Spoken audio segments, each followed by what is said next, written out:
तर पुण्यामध्ये 5 वेळा बटन दाबल्यानंतर लाईट लागल्याचा प्रकार जो आहे तो समोर आलाय। लाईट लागत नाहीये, मतदारांना हा आक्षेप नोंदवलेला आहे। पुण्यामध्ये 5 वेळा बटन दाबलं आणि त्यानंतर ईव्हीएमचा लाईट लागला असा प्रकार समोर आलेला आहे। लाईट लागत नाहीये बटन दाबल्यावरती असा आक्षेप एका मतदारानं नोंदवलाय।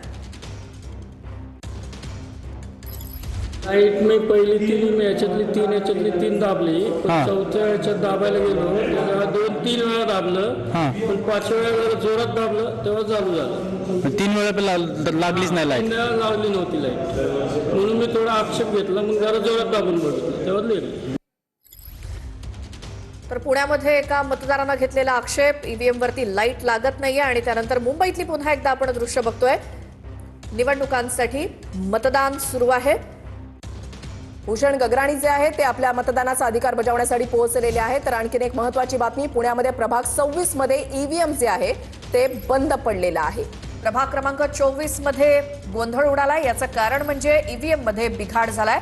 7:30 वाजल्यापासून रांगा लागल्यात, मात्र मतदान करू शकत नाहीयेत मतदार, कारण ईव्हीएम बंद पडलंय पुण्यात प्रभाग क्रमांक 26 मध्ये। बरोबर 1 तास होऊन गेलेला आहे आणि प्रभाग क्रमांक 24 मध्ये हा गोंधळ अजूनही कायम आहे। 7:30 वाजल्यापासून या ठिकाणी मतदान झालेलं नाहीये। मतदार राजा जो आहे तो मतदान केंद्राच्या बाहेर रांग